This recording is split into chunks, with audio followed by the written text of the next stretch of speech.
സൗരോർജ്ജം ഇന്ന് ജനകീയമായി മാറുകയാണ്. വീടുകളും സ്ഥാപനങ്ങളും എല്ലാം ഇന്ന് സോളാർ പവറിലേക്ക് മാറുന്നു. നിരത്തുകളെല്ലാം ഇലക്ട്രിക് വാഹനങ്ങൾ കീഴടക്കുകയാണ്. സൗരോർജ്ജത്തിന്റെ സാധ്യതകളെ പ്രയോജനപ്പെടുത്തുന്ന ഒരു സംരംഭത്തെയാണ് ഇന്ന് നമ്മൾ റൈറ്റ് ചോയ്സിലൂടെ പരിചയപ്പെടുന്നത്. പവറെക്സ് എനർജീസ് എന്ന സ്ഥാപനത്തിലാണ് ഞാനിപ്പോ ഉള്ളത്. അപ്പൊ ഇവിടുത്തെ വിവരങ്ങൾ നമുക്ക് നേരിട്ട് കണ്ട് മനസ്സിലാക്കാം.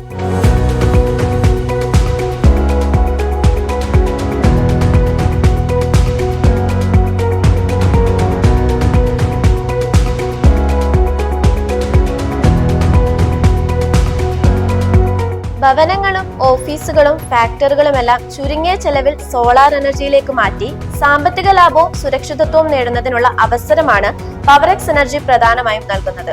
ഒപ്പം സ്റ്റോറേജ് ബാറ്ററികളും പവറെക്സ് നിർമ്മിക്കുന്നു. 25 വർഷത്തിലധികമായി സ്റ്റോറേജ് ബാറ്ററി നിർമ്മാണത്തിലൂടെ ജനങ്ങളുടെ വിശ്വാസ്യത നേടിയെടുത്ത പവറെക്സിലാണ് സോളാർ എനർജി രംഗത്തേക്ക് കടന്നു വന്നത്. കസ്റ്റമേഴ്സിന്റെ ആവശ്യങ്ങൾ അറിഞ്ഞ് അതനുസരിച്ച് അവരുടെ ബഡ്ജറ്റ് അനുസരിച്ചാണ് പവറെക്സ് സോളാർ എനർജി യൂണിറ്റുകൾ സ്ഥാപിക്കുന്നത്. യൂണിറ്റ് ആരംഭിച്ചതിനു ശേഷവും പവറെക്സ് കസ്റ്റമേഴ്സിന് ആവശ്യമായ എല്ലാ സഹായങ്ങളും നൽകി വരുന്നതിനാൽ നിലവിലുള്ള കസ്റ്റമേഴ്സിന്റെ റെഫറൻസിലാണ് പവറെക്സിന് കൂടുതലും ബിസിനസ് ലഭിക്കുന്നത്. പവറെക്സ് എനർജീസിന്റെ MD ആയ രാജേന്ദ്രകുമാർ സാറിനോടൊപ്പമാണ് ഞാനിപ്പോ ഉള്ളത്. ഈ ഒരു സ്ഥാപനത്തിന്റെ വിജയയാത്രയെ കുറിച്ച് നമുക്ക് സാറിനോട് നേരിട്ട് ചോദിച്ച് മനസ്സിലാക്കാം.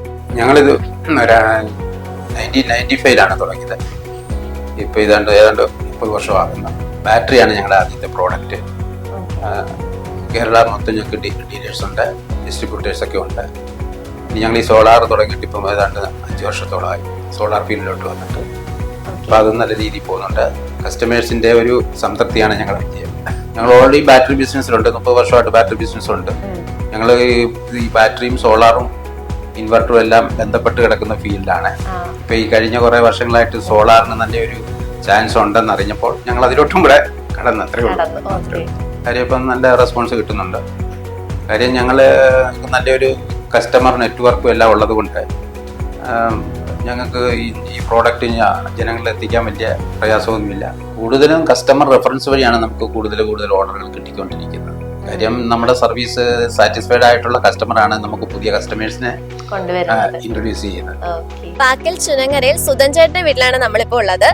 ചേട്ടൻ ഇപ്പൊ സോളാർ എനർജി ഇവിടെ എടുത്തിട്ടുണ്ട്. നമ്മുടെ പവറെക്സ് എനർജിയുടെ കസ്റ്റമർ ആണ്. അപ്പൊ എന്താണ് ഇവർ ഇത് എടുക്കാനുള്ള കാര്യമെന്ന് നമുക്ക് ചോദിച്ചറിയാം. എന്തുകൊണ്ടാണ് ഇപ്പൊ സോളാർ എനർജിയിലോട്ട് മാറിയത്? കറണ്ട് ബില്ല് കൂടുതലായതുകൊണ്ട് തന്നെയാണ് മാറിയത്. മാസം 5000 രൂപയോളം കറണ്ട് ബില്ല് വന്നുകൊണ്ടിരുന്നതാണ്. ഇപ്പോൾ അത് 500 രൂപയിൽ താഴെയാണ് വരുന്നത്. നമുക്കിപ്പോ ഇതിന് സോളാർ എനർജി വെക്കാനുണ്ടായ എക്സ്പെൻസ് എത്രയായിരുന്നു സ്റ്റാർട്ടിംഗ്? ഇപ്പൊ സബ്സിഡി എല്ലാം കഴിഞ്ഞ് 1.35 ആയിട്ടുണ്ട്. അങ്ങനെ അപ്പൊ ഇപ്പം നമുക്ക് മന്ത്ലി അങ്ങനെ കറണ്ട് ചാർജ് ബില്ലൊന്നും വരുന്നില്ല? വരുന്നില്ല. 500 താഴെയാണ് ബില്ല് വരുന്നത്. അപ്പൊ അതുകൊണ്ടാണ് ഞങ്ങൾ ഉപയോഗിക്കുന്നത്. പവറെക്സ് എനർജീസിന്റെ മറ്റൊരു കസ്റ്റമറിന്റെ വീട്ടിലാണ് ഞാനിപ്പോ ഉള്ളത്. ഇവർക്ക് ഇത് വെക്കാനായിട്ട് ആകെ ഉണ്ടായ ചെലവെന്ന് പറയുന്നത് 2,50,000 ആണ്. ഇതിൽ നിന്ന് 75,000 അവർക്ക് സബ്സിഡി പോവുകയും ബാക്കി വരുന്ന ഒരു 1,35,000 രൂപ മാത്രമാണ് ഇവർക്ക് ഈ ഒരു സോളാർ എനർജിക്ക് വരുന്ന ചെലവെന്ന് പറയുന്നത്. ഇതുവരെ നിങ്ങൾ സോളാർ എനർജിയിലേക്ക് മാറിയിട്ടില്ലെങ്കിൽ എത്രയും വേഗം ഇതിലേക്ക് മാറാനായിട്ട് ശ്രമിക്കുമല്ലോ. അതിന് നിങ്ങൾക്ക് ഏറ്റവും അനുയോജ്യമായ സ്ഥാപനമാണ് പവറെക്സ് എനർജീസ്. ഇതിന് നിങ്ങൾക്കൊരു റൈറ്റ് ചോയ്സ് തന്നെ ആയിരിക്കും.